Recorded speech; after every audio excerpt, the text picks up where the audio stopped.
तो आपने कभी चीज़ नोटिस की कि आपके घर में कुछ ऐसे बातें बताई जाती हैं जिसको आप सदियों से फॉलो करते आ रहे हो, बट आपको उसके पीछे का साइंटिफिक रीज़न नहीं पता है, जिसको हम रिचुअल्स कहते हैं। आपके घर पे कहा जाता होगा कि आप दही और शक्कर खा के जाइए तो आपका एग्ज़ाम अच्छा जाएगा, आपका दिन अच्छा जाएगा।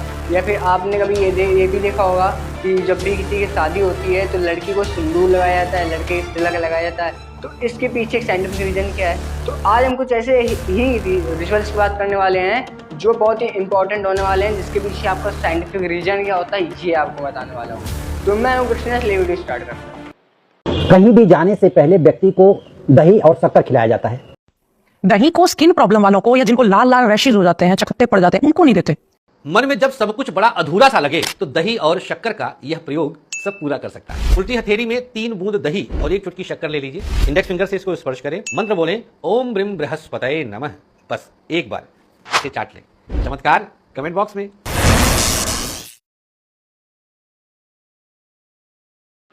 देखिए, सबसे पहला हमारा रिचुअल नंबर 1 है, क्या है? सिंदूर एंड तिलक। आखिर में जब भी लड़की की शादी होती है तो उसमें सिंदूर या तिलक क्यों उसके लगाया जाता है? इसके पीछे रीज़न क्या है? देखिए, जो सिंदूर होता है वो मरकरी बना होता है, जो सिंदूर होता है मरकरी बना होता है। और जहाँ पे सिंदूर लगाया जाता है ना, वहाँ पे पीनियल ग्लैंड पाई जाती है। पीनियल ग्लैंड क्या होती है? मरकरी क्या होता है? पीनियल ग्लैंड की जब संपर्क में कनेक्टिव में आता है ना, तो इसमें जो स्ट्रेस होता है, स्ट्रेस कम करता है। जो सिंदूर होता है ना, मरकरी बना होता है। जब भी मरकरी जो है वो जब भी आएगा ना पीनियल के कांटेक्ट में, तो क्या होगा? स्ट्रेस जो होता है ना वो कम कर देता है।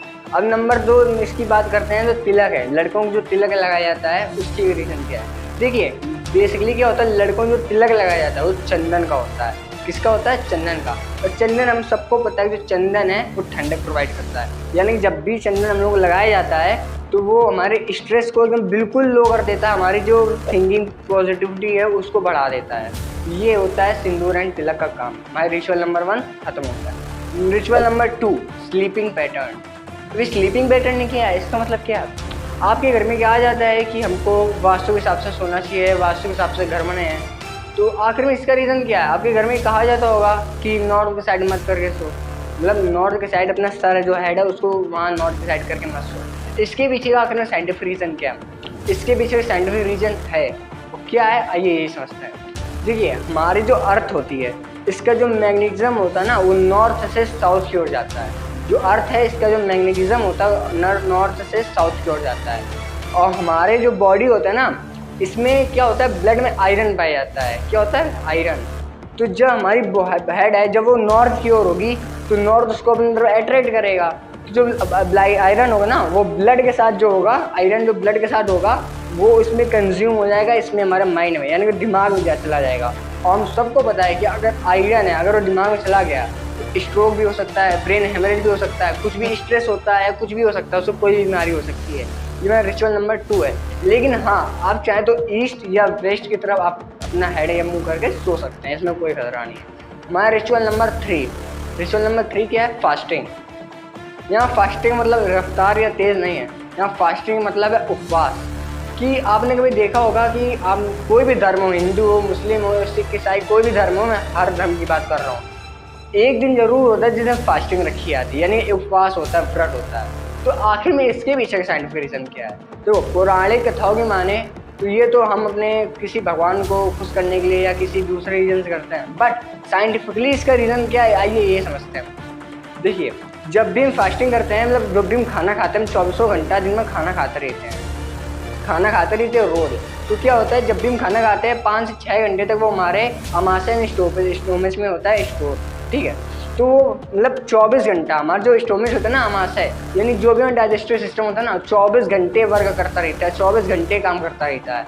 तो उपवास इसीलिए रखा जाता है। पुराने ज़मानों में ये बात सबको पता थी कि हफ्ते में कम से कम एक दिन ऐसा होना चाहिए या महीने में एक दिन ऐसा होना चाहिए जिस दिन हमें अपने पेट को थोड़ा आराम देना चाहिए। देखिए, बेसिकली क्या होता है, अगर आपको अपनी हेल्थ ज़्यादा अच्छी करनी है, आपको अगर कुछ अच्छा दिखना है, आपको कुछ भी करना है ना, तो उसके पीछे मेन रीज़न डाइजेस्टिव सिस्टम होता है। देखिए, आप जब भी सोने जाइए उसके 2-3 घंटे पहले आप खाना खा लीजिए, उसके 2-3 घंटे बाद सोइए।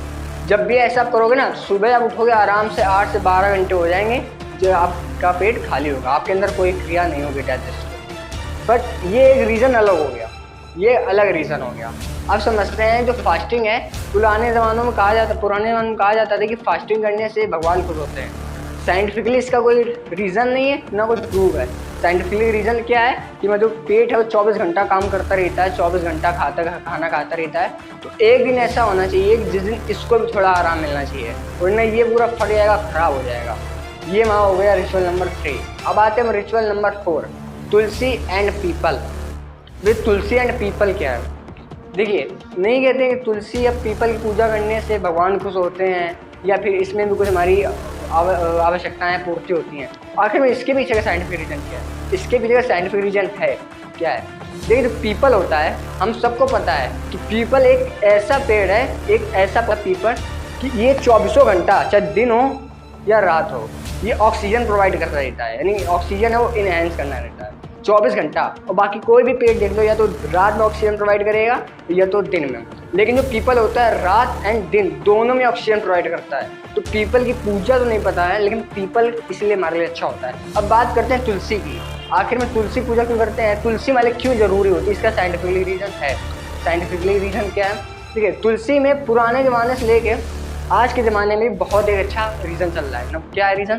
तुलसी में कुछ मेडिसिन पाई जाती हैं, मतलब औषधियाँ होती हैं जिसको हम मेडिसिनल प्रॉपर्टी कहते हैं। पुराने ज़माने में तुलसी से बहुत सारी औषधियाँ, जड़ी बूटियाँ बनाई जाती थी। आज के ज़माने में भी इसका यूज़ किया जाता है तुलसी का। तो हमारे लिए तुलसी एंड पीपल भी बहुत यूज़फुल है। अब आते हैं हमारे रिचुअल नंबर 5, जो बहुत इंपॉर्टेंट है। देखिए, आपके घर में ऐसा होता होगा कि आपके मम्मी पापा दादी दादा बहुत सालों से बताते चले आ रहे होंगे कि जब भी आप दही या शक्कर खा के जाओगे कोई एग्ज़ाम देने, जॉब पाने या कोई भी अच्छा काम करने जाओगे, तो इससे क्या होता है, आपकी पॉसिबिलिटीज़ बढ़ जाती हैं उस काम की। तो ये सच में होता है ऐसा? हाँ, ये साइंटिफिकली प्रूवन है। बट कैसे? देखिए, दही और शक्कर में साथ में खाने से, दही और शक्कर को साथ में खाने से, ये नासा ने और बहुत सी फूड टेस्टिंग कंपनियों ने ये क्लियर कर दिया है कि जो भी फूड होता है यानी कि उसको खाते हैं तो ये तो हमारे इम्यूनिटी सिस्टम बढ़ा देता है जाके। बट जो दही और शक्कर होता है, इसको जब भी खाते हैं ना, ये कूल डाउन होता है, पेट है ना, इसको डाइजेशन में बिल्कुल कूल कर देता है, बिल्कुल स्लो कर देता है, जिससे हम पेपर देने आते हैं, एग्जाम देने आते हैं, तो कुछ भी करने आते हैं तो उससे भूख नहीं लगती उस टाइम, और हमारा जो माइंड है और जो हमारा पेट है वो कूल रहता है। इससे कोई भी आपको हानि नहीं होती है। ये हो गया हमारा रिचुअल नंबर 5। अब आते हैं रिचुअल नंबर 6 की। रिचुअल नंबर 6 क्या है? ओम साउंड एंड बेल राइंग। आखिर में ये क्या है? देखिए, हमने आप लोगों ने बहुत बार देखा होगा कि जब भी कोई मेडिटेशन करता है तो ओम का साउंड जनरेट करता है। आखिर में ओम क्यों कहते हैं? इसका रीज़न क्या है? इसका भी रीज़न है, साइंटिफिकली रीज़न है। क्या है? देखिए, ये एक यूनिवर्स है, आप देख सकते हैं। इसको आप ध्यान से सुनिए एक बार। इसमें जो साउंड आ रहा है, ये साउंड यूनिवर्सल साउंड है। अब एक बार इस साउंड को सुनिए और एक बार इस साउंड को सुनिए। हाँ, ये ओम का साउंड है। तो आप लोगों ने इसको एनालाइज कर लिया होगा कि जो ओम का साउंड है और ये जो यूनिवर्सल साउंड है, दोनों सेम है। यानी कि इसीलिए मेडिटेशन में कहते हैं कि जब भी हम कोई चीज़ बोलते हैं ना, तो हमारा जो ब्रेन होता है, हमारा जो माइंड होता है, इससे एक रेडिएशन निकलती है। रेडिएशन कैसी होती है? मतलब कोई फ्रिक्वेंसी निकलती है। जब भी वो यूनिवर्सल साउंड होता है या यूनिवर्सल फ्रिक्वेंसी होती है, हमारे ब्रेन से मैच हो जाती है ना, उससे क्या होता है, कुछ पॉजिटिव थिंग्स या पॉजिटिव पॉसिबिलिटीज़ हमारे ब्रेन में आके डेवलप हो जाती हैं। ये होता है। वैसे तो कोई साउंड है वो स्पेस में क्या है, ट्रैवल नहीं कर सकता है, बट उसका वाइब्रेशन ट्रैवल कर सकता है।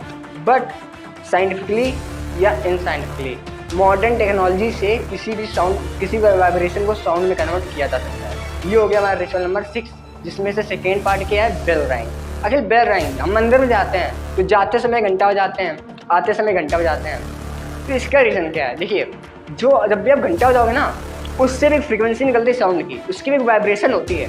उसकी वाइब्रेशन जो आपकी माइंड से कनेक्ट हो जाती है, यानी आपकी फ्रिक्वेंसी उसकी फ्रिक्वेंसी में मैच हो जाती है, तो वहाँ से नया चैप्टर शुरू होता है। यानी कि वहाँ से नई आपकी वाइब्रेट बनती है, जो कि आपको पूरी हेल्थ में आपको बहुत पॉजिटिवली फील होगा, पॉसिबिलिटीज़ बढ़ जाती हैं, जो मैं पहले बता दिया है। ये सच में होता है, साइंटिफिकली प्रूवन है। अब रिचुअल नंबर 7 लास्ट क्या है? Coin throw in the water. आखिर में ये क्या है?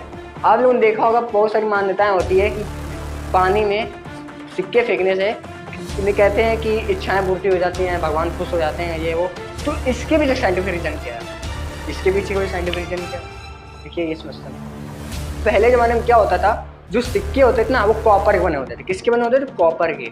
और जो पानी है वो H2O होता है। तो ये हम सबको पता है, अगर आप साइंस के स्टूडेंट हैं तो आपको पता होगा कि जब भी एक कॉपर और H2O दोनों आपस में रिएक्शन करते हैं तो H2O प्योर हो जाता है। यानी कि जब भी कॉपर को हम पानी में डालेंगे तो पानी एकदम पूरा शुद्ध हो जाएगा, प्योर हो जाएगा।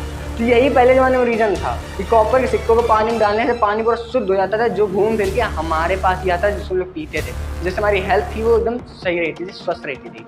तो ये हमारे 7 रीज़न हो गए। बट आज के समय में क्या होता है कि हम लोग कॉपर के सिक्के नहीं, मतलब कोई दूसरे मेटल के सिक्के आ जाते हैं आजकल, तो वो सिक्कों को हम पानी में डालते हैं, लेकिन इससे कोई फ़ायदा नहीं है। फ़ायदा होता है कॉपर के सिक्के से। तो ये हमारे 7 रिचुअल्स हो गए। आगे अगर और भी वीडियो आएंगे, आगे बहुत सारे आपको टॉपिक सीखने मिलेंगे, बहुत सारे साइंस से रिलेटेड या इंग्लिश से रिलेटेड। तो चैनल को सब्सक्राइब करना ना भूलें। अगर वीडियो को अच्छा लगा हो वीडियो को लाइक कर दें, वीडियो को सब्सक्राइब कर दें, शेयर करें।